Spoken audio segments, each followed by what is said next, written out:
Hey guys, good evening and good evening from Tarapith. তো আমরা এখন বেরিয়ে পড়েছি তারাপীঠের যেসব ঘোরার জায়গাগুলো আছে সেইগুলো দর্শন করতে। 7টা মন্দির আছে, সেই জায়গাগুলো ঘুরবো আর এই ব্লগের মাধ্যমে তোমাদেরকেও দেখাবো এখান থেকে টোটো অটো যে বুক করব কত কি ভাড়া নিচ্ছে সেই সব কিছু থাকছে এই ব্লগের মধ্যে। তো তোমরা ব্লগটা কন্টিনিউ দেখতে থাকো। এখানে অনেক টোটো অটো দাঁড়িয়ে আছে, এখান থেকে আমাদের টোটো বুকিংটা আমরা করে নেবো। আমরা তারাপীঠের সব দর্শনীয় স্থান ঘোরার জন্য টোটো বুক করে নিয়েছি আর আমরা বেরিয়ে পড়েছি। আর এই যে আমরা যে টোটো বুক করেছি, একটা টোটোতে 6 জন করে বসবে। মোট 7টা মন্দির আছে আর এক্সট্রা আমরা লোকনাথটা জয়েন করেছি, তার জন্য 60 টাকা করে পার হেড লাগলো। যদি শুধু 7টা মন্দির যেটা আছে সেটা যদি ঘোরা যায় তাহলে ওটার জন্য 50 টাকা করে পার হেড লাগবে। আর দাদা এখান থেকে কতক্ষণ লাগবে প্রথম মন্দির যেতে? 11 কিলোমিটার। প্রথম যে মন্দিরটা আমরা এখান থেকে যাব সেটা হচ্ছে এখান থেকে 11 কিলোমিটার। মোটামুটি কত 8 ঘন্টা টাইম লাগবে নাকি? 8 ঘন্টা মতো টাইম লাগবে। তো তোমরা পুরো ভিডিওটা দেখতে থাকো, সব কিছুই তোমাদের দেখাচ্ছি।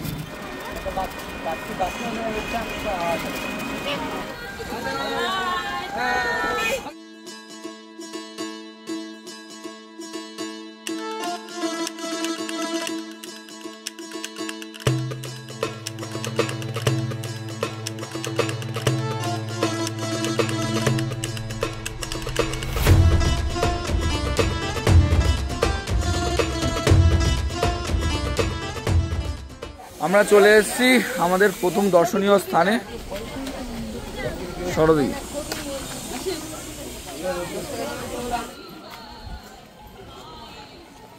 এই হচ্ছে মন্দির। এই মন্দিরের ভেতরে কিন্তু ক্যামেরা অ্যালাউ নেই।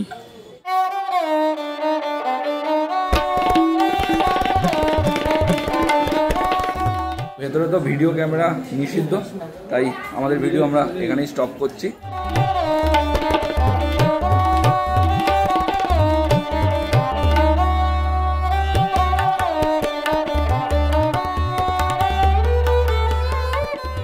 জগন্নাথ দেবের মন্দির, মন্দিরটা ভীষণ সুন্দর। আমি মন্দিরের পেছনে এসে ভিডিওটা করছি, তো এখানে তো ভিডিও তোলা নিষিদ্ধ আছে, তো আমি লুকিয়েই ভিডিওটা করছি। এই হচ্ছে মন্দির, তোমরা অবশ্যই এসে দর্শন করো, খুব ভালো লাগবে। তো চলো এখন ভিডিওটা অফ করা যাক। জগন্নাথ দেবের মন্দির দর্শন করে বেরিয়ে এলাম। মন্দিরটা ভীষণ সুন্দর। আর ওই মন্দির থেকে বেরিয়ে এসে ডান দিকে ঘুরলেই এদিকে আরেকটা মন্দির রয়েছে, সেই মন্দিরের দিকে আমরা এখন যাচ্ছি।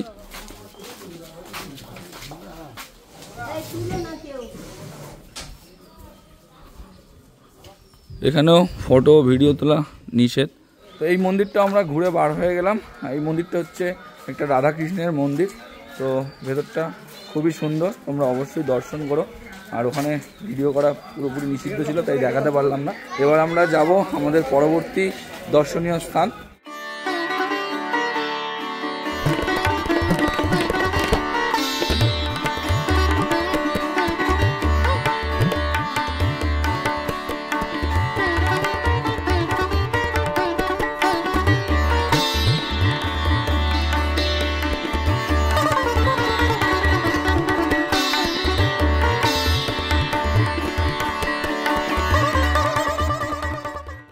আমাদের মন্দির দর্শন করা কমপ্লিট আর আমরা এই মুহূর্তে বেরিয়ে যাচ্ছি আমাদের তৃতীয় দর্শনীয় স্থান ঘুরতে। এই হচ্ছে মন্দির, মন্দির দর্শন করলাম, দারুণ লাগলো। তোমরা তারাপীঠে আসলে এই জায়গাটা অবশ্যই ভিজিট করো, খুব ভালো লাগবে।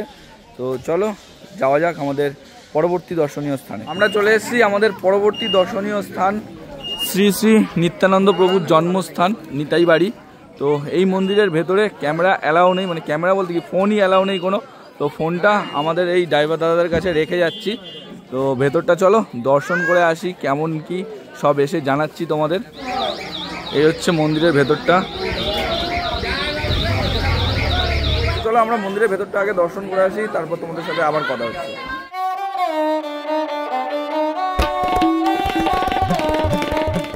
ভেতরটা ঘুরলাম, খুবই সুন্দর, দারুণ লাগলো, ভীষণ ভালো লাগলো। একটা ভেতরে জলাশয় রয়েছে, ফুলের বাগান রয়েছে, মন্দির চত্বরটা ভীষণ সুন্দর। তোমরা অবশ্যই জায়গাটা ভিজিট করো।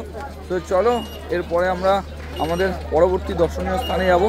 আমরা চলে এসেছি আমাদের পরবর্তী দর্শনীয় স্থানে। তো এই হচ্ছে সামনে যে গাছ দিয়ে পুরো জায়গাটা কভার আছে, এর মাঝখানেই হলো সেই জায়গা। তো এই যে জায়গাটা, এই জায়গাটার বিবরণ এখানে দেওয়া আছে, তোমরা দেখে নাও। মহাভারত বর্ণিত যে একচক্রান নগর এই স্থান, এটা নিধুবন বৈষ্ণব পীঠ। 100 গঙ্গা স্নানের যে ফল হয় এই স্থানে সেই পূর্ণ ফল হয়।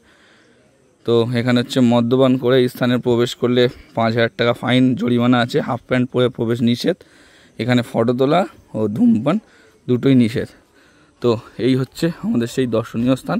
তো ভেতরে তো ফটো ভিডিও তোলা কিছু যাবে না, তো আমি ভেতর থেকে দর্শন করে আসি, বাকি কথা দর্শন করে আসার পরে। ভেতর থেকে দর্শন করে নিলাম, ভীষণ ভালো লাগলো। পুরো শান্তিপূর্ণ জায়গাটা, কিন্তু একটু ছোট্ট জায়গাটা, ছোট জায়গার মধ্যে তৈরি, কিন্তু বেশ ভালো ভেতরটা, আমার খুবই ভালো লাগলো।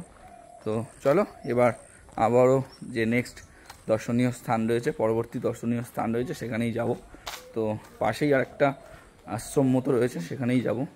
এই হলো আশ্রম মন্দির।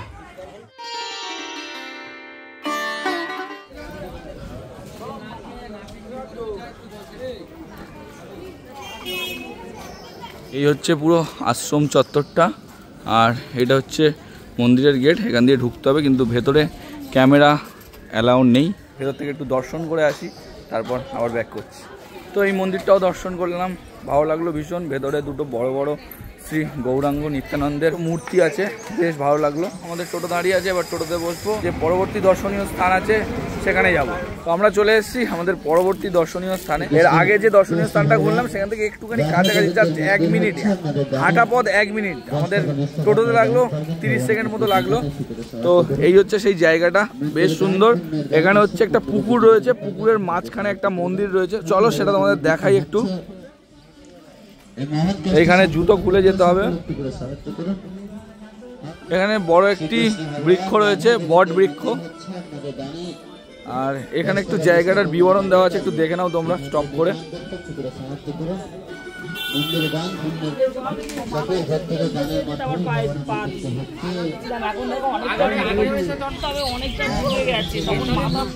এই হচ্ছে পুকুরের মাঝখানে মন্দির, ওখানে ত্রিশূলটা দেখতে পাচ্ছ, ওর নিচেই মন্দির আছে। এখন জলটা পুরো ভরে আছে তাই দেখা যাচ্ছে না, যখন এই পুকুরের জল একদম কম থাকে তখন মন্দিরটা দেখা যায়। এটা খুবই একটা জাগ্রত মন্দির, তোমরা এখানে ভিজিট করো, তো আশা করছি ভালো লাগবে। এখানকার প্রায় সব মন্দিরের মানে সব দর্শনীয় স্থানের ক্যামেরা ভিডিও বন্ধ রয়েছে, তোমরা এখানে এসেই ভেতর থেকে সব দর্শন করো, খুব ভালো লাগবে। প্রত্যেকটা মন্দির, প্রত্যেকটা দর্শনীয় স্থান তোমাদের খুবই ভালো লাগবে। তো চলো এরপরে আরেকটা দর্শনীয় স্থান আছে আমাদের, সেটা হলো লোকনাথ মন্দির। তো সেখানে যাওয়া যাক, আর এখানে একটু বসবো, চাটা খাবো, খেয়ে আবারও বেরিয়ে পড়বো আমরা সেই মন্দিরের উদ্দেশ্যে।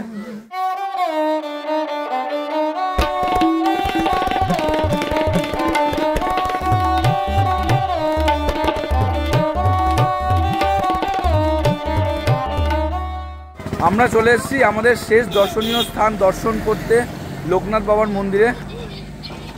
তো ওই যে দেখা যাচ্ছে লোকনাথ বাবার মন্দির, আর এখানে আমাদের টোটোটা দাঁড়িয়ে থাকবে, এখান থেকে আমরা যাব। তো এখন আমরা প্রবেশ করছি মেন গেট দিয়ে। আমরা চলেছি মন্দিরের দিকে। তো মন্দিরটা দূর থেকেই ভীষণ সুন্দর লাগছে, ভেতরে যাওয়া যাক কেমন লাগে, চলো তোমাদের দেখাই। চলো এখানে আমাদের জুতোগুলো খুলি। তো ছোটো মতো এখানে একটা বাগান করা আছে। এই হলো লোকনাথ বাবার মন্দির, বেশ সুন্দর লাগছে মন্দিরটা। মন্দিরে ঢোকার আগে এখানে একটা ছোট জলাশয় করা আছে, যেখানে পা ধুয়ে ঢুকতে হবে।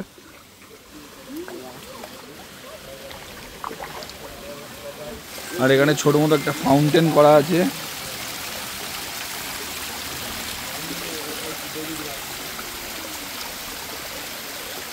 আর উপরে বসে আছে বাবা মহাদেব।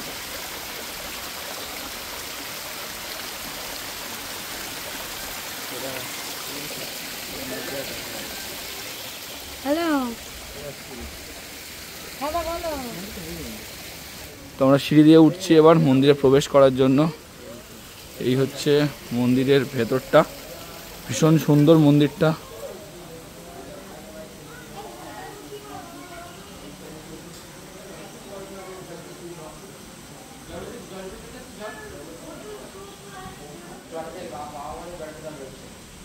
এই হচ্ছে বাবা মহাদেব, মা তারা মা, এদিকে বিষ্ণু ঠাকুর, নারায়ণজি।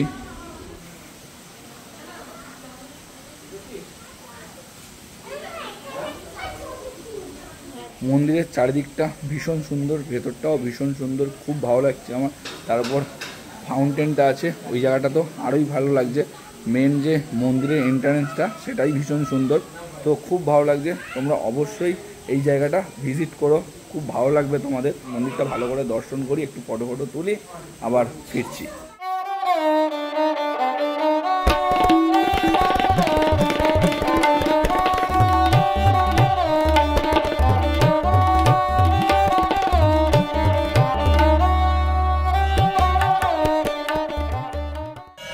আমাদের লোকনাথ মন্দির দর্শন করা কমপ্লিট। আমরা এবার বেরিয়ে যাচ্ছি। আর আমরা এতগুলো যে মন্দির দর্শন করলাম, সেই সবকটা মন্দিরেই ক্যামেরা অ্যালাউ ছিল না, কিন্তু একমাত্র এই লোকনাথ মন্দিরেই ক্যামেরা অ্যালাউ ছিল। তাই লোকনাথ মন্দিরটা তোমাদের ভালো করে ভেতর থেকে ঘুরিয়ে দেখালাম। তো তোমাদের এই সবগুলো মন্দিরের মধ্যে কোনটা বেশি ভালো লেগেছে তোমরা কমেন্ট বক্সে কমেন্ট করে জানাও। আর যদি ভালো লেগে থাকে একটা লাইক করে দিও। আর চ্যানেলটা এখনও সাবস্ক্রাইব না করে থাকলে তাড়াতাড়ি চ্যানেলটা সাবস্ক্রাইব করে দাও। আরেকটা জায়গা দেখায়নি, সেটা হলো বামদেব বাবার মন্দির, সেখানে যাইনি আমরা। তো সেটা যাওয়ার জন্য ওদের আরও পার হেড 20 টাকা করে এক্সট্রা দিতে হতো। তো কালকে আমাদের বিকেলবেলা 4:40-এ ট্রেন রয়েছে রামপুরহাট থেকে। তো কালকের আরও ভিডিও আসছে, তো সঙ্গে থাকো, দেখতে থাকো। তো আজকের ভিডিও আমি এখানেই শেষ করছি। ততক্ষণের জন্য টাটা, বাই বাই, ভালো থেকো, সুস্থ থেকো।